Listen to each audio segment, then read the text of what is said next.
बुजुर्गों, दोस्तों, उम्मत मुस्लिमा जो इस वक्त मैं समझता हूं कि क्राइसिस में है, जरूरत इस बात की है कि इस उम्मत का जायजा लिया जाए।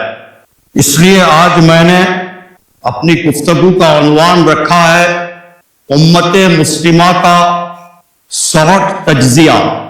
उम्मत मुस्लिमा के हाल और मुस्तकबिल के बारे में जब कभी गुफ्तगू की जाती है तो एक सवाल उठाया जाता है कि हम किस उम्मत मुस्लिमा की बात कर रहे हैं। क्या उस उम्मत मुस्लिमा की बात जिसके जिस्म से गुज़िश्ता 77 साल से फलस्तीन में मुसलसल खून बह रहा है, मगर अपने जख्मों की किसक और दर्द उसे अभी बेदार नहीं कर सकी। जख्मों के इलाज के लिए वो उठकर पेशकदमी करने पर आमदा नहीं हो सकी। क्या उस उम्मत की बात की जा रही है जो 57 नाम नहाद सो कॉल्ड आजाद ममालिक के होने के बावजूद इस्लामी तंजीम OIC, organisation of Islamic countries नामी कागजी इदारे में कोई मुत्तहदा और मुश्तरका हिकमत अमली उसने वज़ा नहीं की, या उस उम्मत मुस्लिमा की बात की जा रही है जिसे कुरान करीम ने खैर उम्मत करार देते हुए आलमी मिशन और जिम्मेदारी के साथ उसे इस दुनिया में बर्पा किया, और जिसने तारीख के मुख्तलिफ अदवार में मुख्तलिफ दौर में इंसानी तहजीब और सकाफत में ऐसे गिरा कद्र इजाफे किए, तहजीबी और तमद्दुनी असरात उसने मुरतब किए। क्या उस उम्मत मुस्लिमा की बात की जा रही है? उम्मत मुस्लिमा के इस वक्त इंतशार का बेलाग जायजा जरूरी है। जरूरत इस बात की है कि चंद लम्हात के लिए उम्मत के बारे में अपने जहनों में बनाए हुए नक्शों को महू करके मौरूजी तौर पर सब्जेक्टिवली हम तनकीदी निगाह के साथ जायजा लेकर देखें कि असल जमीनी हकायक क्या है और उम्मत मुस्लिमा की असल कुव्वत किस चीज में है, उसकी वो कौन सी कमजोरियां ऐसी हैं जो उसकी खुद पैदा करदा हैं, और कौन सी कमजोरियां ऐसी हैं जिसे उस पर मुसल्लत की गई हैं।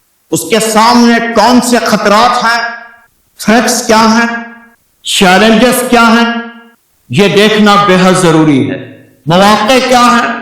जदीद इदारा जाती मैनेजमेंट साइंसेस के अंदर इस किस्म के जायजे को शॉर्ट एनालिसिस की इस्तिलाह से याद किया जाता है, और शॉर्ट एनालिसिस बहुत मशहूर है और उसको इस्तेमाल किया जाता है, जिसमें स्ट्रेंथ्स, वीकनेसेस, अपॉर्चुनिटीज और थ्रेट्स। एस से मुराद स्ट्रेंथ है, कुव्वतों। W से मुराद वीकनेसेस हैं, कमजोरियों। O से मुराद अपॉर्चुनिटीज हैं, यानी मौके। T से मुराद थ्रेट्स हैं, खतरात और चैलेंजेस। इसके तफसीली जायजे के बाद अपने लिए कोई हिकमत अमली इदारा वज़ा करता है। मुसलमान अहले इल्म को भी वक्तन फ़वक्तन इस तरह का जायजा उम्मत मुस्लिमा के हवाले से लेने की जरूरत है, ताकि हम तज्जिया और तहलील और तनकीद करने के बाद अपने लाहे अमल को तय करें। जो लाहे अमल मौजूद है उस पर हम एतमाद बढ़ाएं। कोई तब्दीलियां जरूरी हो तो उसमें तब्दीलियां ले आए, ये बेहद जरूरी है। एहतिसाब नफ्स, ये तो दीन इस्लाम की शब रोज और जिंदगी का एक हिस्सा है। जब तक मोमिन इस्तिराहत नहीं करता, बिस्तर पर नहीं जाता, ताकि वो इस बात का जायजा न ले कि उसने आज दिन तमाम क्या पाया है, क्या खोया है। ये जायजा, इसको हम एहतिसाब नफ्स भी कहते हैं। ये फर्द के लिए भी जरूरी है, ये इज्तिमाइयत के लिए भी जरूरी है, और ये कौमों के लिए भी जरूरी है। इस तज्जिये और तहलील का तारुफ इस्लाम ने बिल्कुल इब्तिदा से ही करवाया। लेकिन एक तज्जिया जो शौक के नाम से मौसूम है, आजकल दानिश्वर लोग, इंटेलेक्चुअल्स इसका इस्तेमाल करते हैं। अब तो जायजा लेने के और कई तरीके साइंटिफिक दुनिया के अंदर आ गए हैं, लेकिन ये बहुत मशहूर है। और वो ये समझते हैं कि हमने इस पहिए को ईजाद किया, इससे कतई नजर कि पहिए को किसने ईजाद किया, हम इससे इस्तिफादा करते हुए हम आगे बढ़ते हैं। और कम अज कम 10 साल में एक मर्तबा इस तरह का जायजा बेहद जरूरी है। उम्मत मुस्लिमा आज बादियों नजर में जिस इंतशार की शिकार नजर आती है, उसे दूर करने के लिए नजरियाती और फिक्री इत्तेहाद और यगानगत पैदा करना बेहद जरूरी है। और फिर तज्जिया और तहलील के बाद ही हम उसकी कुव्वतों का जायजा ले सकते हैं, जान सकते हैं उसकी कमजोरियां क्या हैं, उसको दरपेश चैलेंजेस क्या हैं, खतरात क्या हैं, दुनिया के अंदर कैसे मौके मौजूद हैं, उन मौकों के इस्तेमाल के लिए कैसी हिकमत अमली इख्तियार करने की जरूरत है। ये जिंदा कौमों की अलामत है। ये गुफ्तगू यकीनन अमीक गहराइयां ली हुई है, लेकिन इस मजमुए में मैं इसलिए अर्ज कर रहा हूं कि मैं समझता हूं कि यहां आने वाले लोग इंतहाई तालीम याफ्ता और दानिश्वर लोग होते हैं। यकीनन मेरे इन मारूजात पर वो गौर व फिक्र करेंगे और फिर इस लय को आगे बढ़ाने की कोशिश करेंगे। उम्मत मुस्लिमा का साथ जायजा लेते हुए सबसे पहले हमें देखने की जरूरत है कि हमारी कुव्वत का मजहर क्या है, हमारी कुव्वत क्या है, हमारी स्ट्रेंथ क्या है। उम्मत मुस्लिमा की सबसे पहली स्ट्रेंथ और ताकत और कुव्वत उसका ईमान है, ईमानी कुव्वत। शायद खुद उम्मत मुस्लिमा अपनी इस कुव्वत से आगाह नहीं है, इसकी इस कुव्वत से दुश्मन लर्जा बरंदाम है। अजल से ही इब्लीस और उसकी जुर्रियत तख्लीक इंसानी के बाद से मुसलसल बरसरे पैकार है कि इस पर हमला किया जाए, इस ईमानी कुव्वत को छीन लिया जाए। दौरे जदीद के अंदर जो बेशुमार किस्म के नजरियात पाए जाते हैं, मैंने अर्ज किया कि जुमा के मौके पर इन चीजों की तफसीलात बयान करने का मौका नहीं होता। वो सब इसी तरफ गामजन है कि किस तरह इसको वीक कर दिया जाए, इस पर हमला किया जाए। ये आप देखेंगे कि इसीलिए सारी दुनिया के अंदर मुसलमानों को ही टेस्ट किया जा रहा है, मुसलमानों को ही, उम्मत मुस्लिमा को ही तख्ते मश्क बनाया जा रहा है। एक बहुत बड़ा राइटर है, अंग्रेजी दुनिया में उसकी किताबें बहुत मशहूर हैं, डेल कार्नेगी। उसने अपनी एक किताब में एक पूरा चैप्टर इस बात पर लिखा है, और चैप्टर का उन्वान है कि नोबडी किक्स ये डेड डॉग। कोई भी मरे हुए कुत्ते को लात नहीं मारता।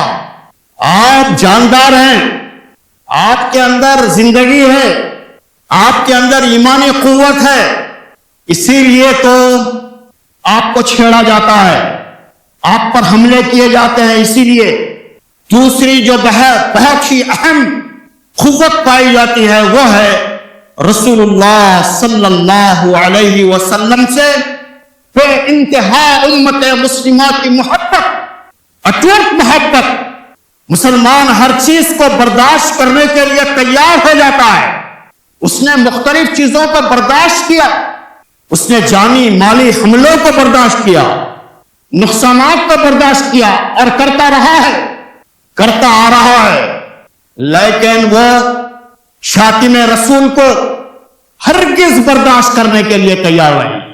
رسول اللہ صلی اللہ علیہ وسلم کی ذات گرامی پر ذرا برابر آنچ آئے, امت مسلمہ کا ادنا سے ادنا آدمی بھی میدان کے اندر کود جائے گا. یہ بہت بڑی قوت ہے, یہ ایمانی قوت. رسول اللہ صلی اللہ علیہ وسلم سے یہ محبت, اور وہ چاہتے ہیں کہ یہ کم ہو. اسی لیے رسول اللہ صلی اللہ علیہ وسلم کی ذات گرامی پر حملے کرتے ہیں تاکہ امت مسلمہ کنفیوز ہو جائے. تیسری چیز, ساری دنیا کے اندر, سارے عالم کے اندر اس وقت عالمی بیداری کی مہم ہے. عالمی بیداری کی مہم یہ تیسرا مظہر ہے امت مسلمہ کی قوت کا, اس کی طاقت کا. مغربی سامراج سے سیاسی آزادی کے بعد امت مسلمہ انڈونیشیا میں, ملیشیا میں, ترکی میں, شمالی افریقہ میں, وسط ایشیا میں, غرض ہر اس خطے میں جہاں مسلمان پائے جاتے ہیں, دوسری عالمی جنگ کے فوری بعد عالمی بیداری کی ایک لہر تیزی کے ساتھ ظہور پذیر ہوئی. 1970 کے عشرے تک یہ عالمی بیداری پورے یورپ, جنوب مشرقی ایشیا اور آسٹریلیا تک پہنچی. اور وہ نوجوان جو پروفیشنلز ہیں, ڈاکٹرز ہیں, انجینئرز ہیں, آئی ٹی پروفیشنلز ہیں, وہ اسلامی نظام زندگی کے اس وقت ایمبیسڈرز بنے ہوئے ہیں. ایک دور تھا امریکہ, یورپ اور UK جانے کے بعد آدمی اپنے ایمان کو کھو دیتا تھا, لیکن آج یہ دور ہے کہ وہ امریکہ اور یورپ جا کر یہاں کا بگڑا ہوا مسلمان اچھا مسلمان بنتا, اس کے بچے حفظ قرآن کرتے. تو یہ وہ تبدیلی ہے. یہ عالمی بیداری کی مہم آج مشرق کے اندر بھی, مغرب کے اندر بھی اسلامک سینٹرز اور مختلف اسلامی اداروں, آپ جانتے ہیں کہ کئی چرچز ایسے ہیں جس کو مسلمانوں نے خود خرید کر اسلامک سینٹرز بنائے. یہ عالمی بیداری صرف اسلامک سینٹرز تک ہی محدود نہیں ہے, بلکہ باطل کے ان مالیاتی اداروں کے اندر بلا سودی کھڑکیاں کھولنے کے ذریعے سے اس کے اثرات آپ کو دکھائی دیتے ہیں. انٹرسٹ فری ونڈوز آج کھولے گئے ہیں, کیونکہ مغرب پر یہ عیا ہو چکا ہے. جبکہ یہ لوگ ایسے لوگوں کو بنیاد پرست, خدامت پرست, انتہا پسند, غرض مختلف قسم کے ناموں سے دنیا یاد کرتی ہے, لیکن اس کے باوجود امریکہ اور اس کی اتحادی جو قوتیں ہیں وہ ان تحریکات اسلامی کو روکنے, پاور میں آنے سے روکتی ہیں. کیا کیا ہوا آپ جانتے ہیں. مصر کے اندر جو تحریر اسکوائر ہوا, اس کے بعد اقتدار مسلمانوں اور اسلام پسندوں کے پاس آیا, سویڈن میں آیا, مختلف ممالک کے اندر آیا, لیکن اقتدار کو انہوں نے منتقل نہیں کیا. اس کو روکنے کی اور بھرپور دبانے کی کوشش کی. چوتھی چیز دین کا جامع تصور ہے جو اس وقت امت مسلمہ کی بیداری اور امت مسلمہ کی قوت کا یہ مظہر بنا ہوا. اسلامی تاریخ کے مختلف ادوار کے اندر اللہ تعالیٰ نے مختلف شخصیتوں کو اٹھاتا رہا. ہر 100 سال میں ایک مرتبہ اور کئی مرتبہ اللہ تعالیٰ مختلف شخصیتوں کو اٹھاتا ہے. چنانچہ 20ویں صدی کے آغاز میں اللہ تعالیٰ نے علامہ اقبال کو मौलाना इलियास रहमतुल्लाह अलैह को, मौलाना सैयद अबुल आला मौदूदी रहमतुल्लाह अलैह को, सैयद कुतुब शहीद रहमतुल्लाह अलैह को और सैयद हसनुल बन्ना शहीद रहमतुल्लाह अलैह को उठाया, और हसनुल बन्ना शहीद रहमतुल्लाह अलैह ने इख्वानुल मुस्लिमीन की बिना डाली। और फिर यहां पर जो हिंद पाक के अंदर अल्लाह ताला ने सैयद मौदूदी को यह मौका अता किया कि उसके जरिए से जो मुसलमान नौजवान बेदार हुआ, शऊर पाया, वो दुनिया के खित्ते खित्ते के अंदर फैल कर उसने इस्लाम के जामे तसव्वुर को महदूद तसव्वुर की जगह, आज दुनिया के अंदर हर आदमी मजबूर है कि इस्लाम सिर्फ एक जामिद मजहब का नाम नहीं है, बल्कि इस्लाम एक कंप्लीट कोड ऑफ कंडक्ट और कोड ऑफ लाइफ का नाम है। लोग आज कहने पर मजबूर, आज लोग कहने पर मजबूर है कि जामे तसव्वुर दीन का सिर्फ दंडोत करना, चंद मरासिम उबूदियत अदा करना ही इस्लाम नहीं है, बल्कि इस्लाम एक मुकम्मल सिस्टम ऑफ लाइफ का नाम है। ये जामे तसव्वुर सारी दुनिया के अंदर अल्हम्दुलिल्लाह आज आम हो चुका है। जौहरी कुव्वत की इस्तिताअत, आप माने या ना माने, दुश्मन भी इसको कबूल करने के लिए मजबूरन आमदा है कि उसके पास, उम्मत मुस्लिमा के पास जौहरी कुव्वत पाई जाती है। उम्मत मुस्लिमा की छठी और बहुत अहम जो कुव्वत पाई जाती है वो वसाइल की फरावानी। अल्लाह ताला ने दिल खोलकर उम्मत मुस्लिमा को वसाइल फराहम किए, ऐसे वसाइल फराहम किए उसकी जमीनों में, उसके जमीनों के नीचे, उसके पहाड़ों में, उसके जंगलों में और उसके जमीनों के अंदर, उसके समंदरों के अंदर अल्लाह ताला ने ऐसे ऐसे ज़खायर पैदा किए कि अगर एक ही मुल्क कम से कम वो अगर अपने वसाइल का सही इस्तेमाल करे तो पूरी उम्मत मुस्लिमा के पास से गुर्बत खत्म हो जाएगी, कोई बेकार नहीं रहेगा। शायद उम्मत मुस्लिमा भी अपने इन वसाइल की फरावानी से वो वाकिफ नहीं है, इसी वजह से आज दुनिया के जो दुश्मन ममालिक पाए जाते हैं उस पर कब्जा करने की साजिशों और कोशिशों के अंदर लगे हुए हैं। इराक पर जो हमला हुआ, अफगानिस्तान पर मुसलसल बम बरसाए गए, दरअसल ये उसी का नतीजा था। जो चाहते थे कि इन ज़खायर पर नाजायज कब्जा किया जाए, नाजायज कब्जा किया जाए। और आठवीं बहुत अहम चीज वो है अफरादी कुव्वत की बालादस्ती। उम्मत मुस्लिमा के अंदर जो अफरादी कुव्वत पाई जाती है, दुनिया की किसी कौम के पास वो अफरादी कुव्वत नहीं पाई जाती। तज्जिया यह बताता है, एनालिसिस यह बताता है कि 18 से 20 साल की उम्र के जो नौजवान उम्मत मुस्लिमा के पास पाए जाते हैं वो 33% है, और यूरोप के अंदर 65% लोग वो हैं जिनकी उम्र 65 साल से ज्यादा पाई जाती है। यूरोप बूढ़ा हो रहा है और फिर इस्लामी दुनिया जवान हो रही है, इसीलिए उसके पास ये अफरादी कुव्वत की बालादस्ती पाई जाती है। इसीलिए तो हमारे नौजवान अमेरिका और यूरोप जाकर काम कर रहे हैं, अपने जोहर बता रहे हैं। ये मौका उनको इसीलिए मिला है कि अफरादी कुव्वत की बालादस्ती उनके पास पाई जाती है। उम्मत मुस्लिमा का तसव्वुर, आलमी तसव्वुर, अब उम्मत मुस्लिमा से मुराद ये इराकी है, ये शामी है, ये फलस्तीनी है, ये बांग्लादेशी है, ऐसा नहीं है, बल्कि पूरी उम्मत मिलाकर उम्मत मुस्लिमा है, पूरी उम्मत मिलाकर उम्मत मुस्लिमा है। इंटरनेशनल उम्मत, पैन उम्मत और आलमी उम्मत अगर कोई कहलाने के लायक है और कहला सकती है तो सिर्फ उम्मत मुस्लिमा। किसी के पास वो चीज नहीं पाई जाती जो उम्मत मुस्लिमा के पास पाई जाती है। हम इसको बहुत जल्दी समेट रहे हैं वक्त की किल्लत की वजह से, वरना तफसीलात के अंदर जाएं तो बहुत सी चीजें हैं। इसकी कमजोरियां क्या? W से मुराद वीकनेसेस है। इसके वीकनेसेस क्या है? वीकनेसेस और कमजोरियों के अंदर सबसे पहली कमजोरी जो उम्मत मुस्लिमा की पाई जाती है वो है इलाकाई, नस्ली और लिसानी तकसीम। लिसानी यानी जुबान की, علاقائی تقسیم، یہ خرد ہے، یہ غیر خرد ہے، یہ عربی ہے، یہ عجمی ہے، یہ سندھی ہے، یہ نان سندھی ہے، یہ پنجابی ہے، یہ نان پنجابی ہے، یہ مہاجر ہے، یہ جو علاقائی اور لسانی تقسیم پائی جاتی ہے یہ بہت بڑی کمزوری ہے۔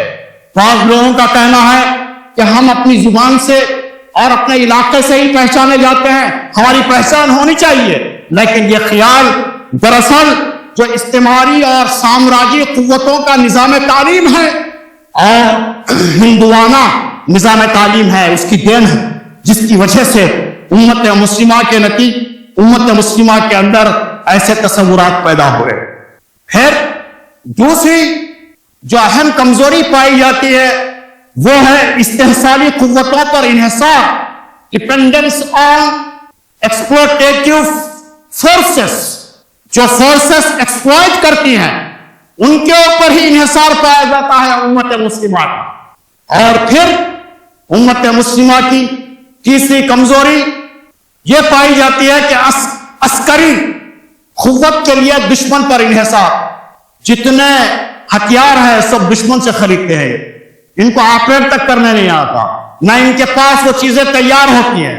دشمن چاہتا ہے کہ علاقائی لسانی نسلی امتیازات باقی رہیں اور ان کے درمیان میں ٹینشن باقی رہے، ہمیشہ جنگ کے بادل چھائے رہیں تاکہ ہمارے ہتھیار آسانی کے ساتھ میں بک سکے۔ اس لیے کہ یورپ کے پاس اور خاص طور پر امریکہ کے پاس جو اکنامی کا سب سے بڑا جو ذریعہ پایا جاتا ہے وہ ہے ویپنز کو بیچنا، ہتھیار کو بیچنا۔ یہ ہتھیار بیچنے کے یہ بیوپاری ہیں یہ، اور یہ چاہتے ہیں کہ ساری دنیا کے اندر ہمیشہ ٹینشن باقی رہے۔ اور پھر حکمرانوں کی ذہنی غلامی، حکمران جو طبقہ پایا جاتا ہے اس کے اندر ذہنی غلامی پائی جاتی ہے۔ مجھے یاد ہے کہ جب شاہ فیصل سے کسنجر نے بات کرنے کے لیے وہ خود سعودی عرب گیا تھا، تو شاہ فیصل نے کسنجر کو اپنے محل میں نہیں بلایا، ریاض میں نہیں بلایا، بلکہ انہوں نے ایک صحرا میں بلایا، اور صحرا میں اونٹ باندھے ہوئے تھے، مشکزے میں پانی تھا، ایئر کنڈیشن نہیں تھا، کرنٹ نہیں تھا، کچھ کھجور رکھے ہوئے تھے۔ وہ یہ میسج دینا چاہتے تھے کہ ہماری زندگی ایسی ہے اور انشاءاللہ ہم ایسا زندگی بسر کر سکتے ہیں، کوئی مروبیت نہیں۔ لیکن آج دیکھیں گے کہ جتنا حکمراں طبقہ پایا جاتا ہے وہ بہت مغرور ہے۔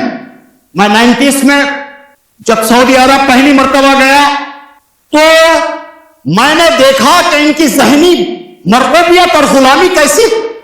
ہم تھکے ماندے امیگریشن کے لائن میں ٹھہرے ہوئے ہیں، اور امیگریشن کا جو کلرک ہے وہ کبھی فون میں بات کرتا ہے، وہ کبھی چائے کے چسکے لیتا ہے، کبھی سگریٹ پیتا ہے، فون میں بات کرتے ہوئے مرغیاں کیسے ہیں، بکریاں اونٹے کیسے ہیں یہ پوچھتا ہے، اور لائن میں لوگ ضعیف لوگ ٹھہرے ہوئے ہیں، اس کو اس کی کوئی پرواہ نہیں ہے، اور کمپیوٹر تک آپریٹ کرنے نہیں آتا اس کو۔ لیکن یہی شخص جو اتنے لوگوں کو خطار میں چھوڑا ہوا ہے، اتنے میں ایک گوری چمڑی کا آدمی آیا، دور سے جب اس کی نظر پڑی تو بھاگتا ہوا جا کر اس کا بیگ پکڑ لیا اور اندر لے آ کر اس کو بٹھا کر چائے پلا کر اس کا امیگریشن کیا۔ تو اس سے اندازہ کیجئے کہ ان کی ذہنی غلامی کیسی پائی جاتی، کیسی مرغوبیت پائی جاتی ہے۔ تو یہ سب سے بڑی کمزوری ہے۔ پھر مفاد پرست طبقے کا تسلط اداروں کے اندر، امت مسلمہ کے تعلیمی اداروں میں، رفاہی اداروں میں، مسجدوں میں، مختلف قسم کے ٹرسٹوں میں جو مفاد پرست لوگ پائے جاتے ہیں ان کا تسلط پایا جاتا ہے۔ ان کو امت کی ترقی سے کوئی لینا دینا نہیں، وہ ان کا تسلط ہے۔ اور یہ سب سے بڑی کمزوری ہے جو امت مسلمہ کی۔ اس وقت موقع نہیں ہے کہ خود حیدرآباد شہر کے اندر بڑے بڑے تعلیمی اداروں کے اوپر कैसा कैसा बड़े बड़े लोगों का तसल्लुत पाया जाता है, उसके अंदर उम्मत मुस्लिमा का कोई से नहीं पाया जाता। नाम को तो है ये खिदमत करने के इदारे, लेकिन वो लूटने की एक जगह बन चुकी है इस वक्त। दोस्तों, छठी जो कमजोरी पाई जाती है वो तालीमी इन्हितात है, एजुकेशनल डिग्रेडेशन है। दुनिया के अंदर, मुस्लिम ममालिक के अंदर सिवाय तुर्की के कोई मुल्क ऐसा नहीं पाया जाता जो अपनी जीडीपी का 8 से 9% फीसद वो तालीम पर खर्च करते हो। हाँ, सिर्फ एक तुर्की एक ऐसा मुल्क है जो अपने जीडीपी का 38% हिस्सा तालीम पर खर्च करता है। बाकी के किसी मुल्क के अंदर भी, सिर्फ टोक्यो के अंदर जितने यूनिवर्सिटीज पाए जाते हैं जापान में, वो यूनिवर्सिटीज की तादाद अगर मिला ली जाए तो पूरे अरब ममालिक के अंदर उतने यूनिवर्सिटीज नहीं है जो सिर्फ टोक्यो के अंदर यूनिवर्सिटीज पाए जाते हैं। आप अंदाजा कर सकते हैं। खैर, सातवीं जो कमजोरी पाई जाती है वो है इदारा जात की ज़वाल, इंस्टीट्यूशनल डिग्रेडेशन। हमारे खानदानी निजाम के अंदर ज़वाल आया। हमारा खानदानी निजाम जो इंटैक्ट था, मोहब्बत थी भाई भाई के अंदर, एहतराम था वालिदैन का, सिला रहमी थी, बहनों को पूछ कर देखा जाता था, बाप बेटे के अंदर और माँ बाप और बच्चों के अंदर मोहब्बत की अदब था, वो खत्म होता जा रहा है। मियाँ बीवी के दरमियान भी जो मोहब्बत है वो मफाद पर मुनहसिर पाई जाती है।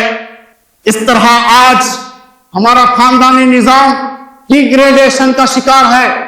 उसके अंदर से मुरव्वत, मोहब्बत, उल्फत और खानदानी निजाम, एक तरबियत गाह है हमारी, वो खत्म होती जा रही है। तरबियत की जगह आज हमारे घर घर नहीं बल्कि सीमा घर बने हुए हैं, इंटरनेट केसेस बने हुए हैं। इसलिए ये हमारे अंदर खराबियां पैदा हुई। फिर खजात का जो इदारा है वो डिग्रेडेशन का शिकार हुआ। खजात, खाजी किसे कहते हैं? फैसला सादिर करने वाली अथॉरिटी को कहते हैं। क्या आपका जो खाजी है जो आ रहा है वो खारिया निकाह है? वो खाजी कहां? क्या वो कोई फैसला कर सकते हैं? हरगिज नहीं। तो हमारा जो खजात का निजाम है बर्बादी का शिकार हो चुका है। औकाफ, अब इस पर तो हम कुछ कहेंगे नहीं, अब तक मेरे 3 खुतबे इस पर हो चुके हैं। औकाफ ये भी डिग्रेडेशन का शिकार हुआ। तालीमी इदारे, मस्जिद जैसा इदारा, मस्जिद जैसी जगह उम्मत मुस्लिमा के पास जो पाई जाती है, दुनिया की किसी कौम के पास इस तरह का इंफ्रास्ट्रक्चर नहीं पाया जाता जो उम्मत मुस्लिमा के पास में पाया जाता। लेकिन ये मस्जिद सिर्फ 1.5 घंटा खुला रहती है, बाकी के वक्त में ताला बंद, लॉक। बस इसका कोई मसरफ नहीं है, इसका कोई मकसद नहीं है। मस्जिद नबवी मेहमान खाना थी, मस्जिद नबवी गवर्नर हाउस था, मस्जिद नबवी तालीम गाह थी, मस्जिद नबवी वहां पर उफूद आया करते थे, मस्जिद नबवी दावती काम की जगह थी, मस्जिद नबवी मुख्तलिफ किस्म के उमूर अंजाम दिए जाते थे। क्या हमारी मस्जिदें ऐसी हैं? मस्जिदों के अंदर डिग्रेडेशन आ गया। मस्जिदों पर ऐसे मुफलिस जहन के लोगों का कब्जा है जो इस पर सोचने के लिए तैयार नहीं है, आमदा नहीं। तो ये भी हमारी एक बहुत बड़ी कमजोरी। फिर मदरसा, जितने बड़े बड़े बुजुर्ग गुजरे हैं, बड़े बड़े साइंसदान गुजरे हैं, वो आलिम थे। इमाम गजाली से एक बादशाह ने पूछा उस वक्त के कि आप कोई हमको तालीमी निसाब दीजिए। तो इमाम गजाली ने कहा कि जो बच्चा हुनर सीखने के लिए तैयार है उसको मदरसे के अंदर एडमिशन दिया चाहिए। हुनर सीखने के लिए, इसलिए कि वो बड़ा होने के बाद में हुनर बेचेगा। अगर वो हुनर नहीं आता है तो वो इल्म बेचेगा, दीन बेचेगा, इसलिए उसको हुनर सीखना जरूरी है। इस तरह मदरसे का अटैचमेंट दुनिया, तालीम, साइंस और टेक्नोलॉजी और स्किल्स के साथ में था, लेकिन वो आज खत्म हो गया। आज मदरसे के अंदर पढ़ने वाले लोग दीन बेच रहे हैं। वो हुनर नहीं हुनर से नहीं कमाते बल्कि दीन बेचकर कमाते हैं। तो दोस्तों, ये भी डिग्रेडेशन हमारे अंदर आया। پھر مستقبل کے امکانات کیا ہیں؟ کیا اپارچونیٹیز ہیں؟ سر اپارچونیٹیز، مواقع کیا ہیں؟ عالمی معاشی منظرنامہ اس وقت بدل چکا ہے. عالمی معاشی منظرنامہ، economical international economic scenario change ہو چکا ہے. اس وقت سارے عالم کے اندر بحران پایا جاتا ہے. دنیا اور دنیا کے بڑے بڑے ماہرین معاشیات، اکنامسٹ اس نتیجے پر پہنچ چکے ہیں کہ اس وقت جو انفلیشن ریٹ پایا جاتا ہے اس کی اہم ترین وجہ ہمارا بینکنگ سسٹم ہے. بینکنگ سسٹم کو جب تک ختم نہیں کیا جائے گا اور راست طور پر تجارت نہیں کی جائے گی، شیئر نہیں کیا جائے گا، شیئر مارکیٹ نہیں کی جائے گی، بینک کو جب تک ہم بروکر کے طور پر رکھیں گے، اس وقت تک اس سودی نظام جب تک موجود رہے گا اس وقت تک کبھی ترقی نہیں ہو سکتی اور انفلیشن پر کنٹرول نہیں کیا جا سکتا. اسی لیے نان انٹرسٹ ونڈوز، غیر سودی کھڑکیاں ان اداروں کے اندر آج کھولے جا رہے ہیں. اس ملک کے اندر بھی جب منموہن سنگھ تھے سوچا جا رہا تھا، لیکن اب تو جو حکومت آئی ہے وہ ظالم حکومت ہے، ورنہ یہاں پر بھی وہ کام مکمل ہو چکا تھا، تقریباً قریب الختم تھا، لیکن ہو نہیں سکا. 2014 کے اندر یہ حکومت تبدیل ہوئی، اس کے بعد سے یہاں پر انٹرسٹ فری ونڈوز کے کھولنے کا مسئلہ پیڑے کا پیڑا رہ گیا، دھرے کا دھرا رہے گا. ٹیکنالوجی کے میدان میں ترقی، یہ بھی ایک بہت بڑی اپارچونٹی ہے. ٹیکنالوجی کی ترقی کی بنا پر امت مسلمہ علمی طور پر، عالمی طور پر اپنے وسائل کو ایک جگہ کر سکتی ہے، نیٹ ورکنگ کر سکتی ہے. جتنے عالمی مسلمان ڈاکٹرز ہیں وہ نیٹ ورک کے اندر آ سکتے ہیں، جتنے عالمی انفراسٹرکچر رکھنے والے اور مختلف قسم کے انجینئرز ہیں وہ ایک نیٹ ورک کے اندر آ سکتے ہیں، جتنے ہمارے تاجر ہیں وہ ایک نیٹ ورک کے اندر آ سکتے ہیں. یہ ٹیکنالوجی نے اس کو آسان بنایا ہے. اگر یہ کام مسلمان کرنے میں کامیاب ہو جائے تو یقین مانیے کہ دنیا کا کوئی ملک بھی کیا اس کا ان کا مقابلہ نہیں کر سکتا، کوئی دشمن بھی ان کا مقابلہ نہیں کر سکتا. یہ ذرائع ابلاغ کے دور رس اثرات یہ بھی بہت بڑی اپارچونٹی ہے. ایک زمانہ تھا ہم اخبار نکالنا چاہتے تھے، نیشنل پیپر نکالنا چاہتے، انگریزی پیپر نکالنا چاہتے تھے لیکن کامیاب نہیں ہوئے. سیٹلائٹ چینل نکالنا چاہتے تھے، ٹی وی، لیکن اس میں بھی کامیاب نہیں ہوئے. لیکن اللہ تعالیٰ نے اس وقت ایسا موقع عطا کر دیا سوشل میڈیا کے شکل میں کہ آپ کے ہاتھ میں ٹی وی ہے، آپ کے ہاتھ میں اخبار ہے، کیا لکھنا چاہتے ہیں لکھ لو، کیا بتانا چاہتے ہیں دنیا کو بتا دو، یہ آپ کے ہاتھ میں ہے. اگر نوجوان اس کو سمجھ جائے، نوجوانوں کو عقل آ جائے، نوجوانوں کو مسجدوں کے اندر ٹرین کرے کہ وہ سوشل میڈیا کا صحیح استعمال کیسے کیا جا سکتا ہے، تو آپ یقین مانیے کہ اس کا استعمال بہت ہی دعوتی کاموں کے لیے کیا جا سکتا ہے، دعوتی کاموں کے لیے کیا جا سکتا ہے. آپ کے ہاتھ میں ٹی وی ہے، آپ کے ہاتھ میں چینلز، آپ کے ہاتھ میں اخبارات ہیں. نوجوانوں کی افرادی قوت یہ بھی بہت بڑی ہماری اپارچونٹی ہے امت مسلمہ کی کہ جتنے امت مسلمہ کے نوجوان پائے جاتے ہیں یہ ہماری بہت بڑی اپارچونٹی.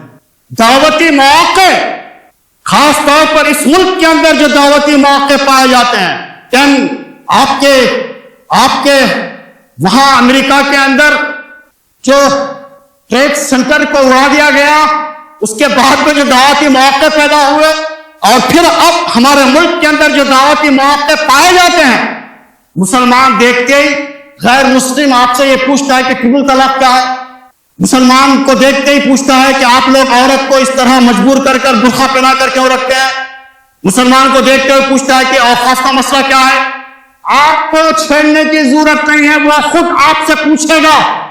مجھے بتائیے تاریخ کے اندر کبھی ایسا موقع آیا تھا کہ اتنی آسانی کے ساتھ اپنی بات کو لوگوں کے سامنے رکھ سکتے ہو؟ یہ موقع دعوتی موقع پائے جاتے ہیں. اڑوس پڑوس میں رہنے والوں کے ساتھ میں اچھے روابط، اچھے تعلقات اگر قائم کریں. میں ہمیشہ کہتا ہوں کہ ہر مسلمان 5 غیر مسلموں سے صرف روابط اور تعلقات قائم کرے، سلام کرے، اس کو ناشتہ کروائے، اس کے گھر کو جائے، اس کے اچھے برے کے اندر شامل ہو، اس کی تیمارداری کرے اور اس کو دوست بنائے.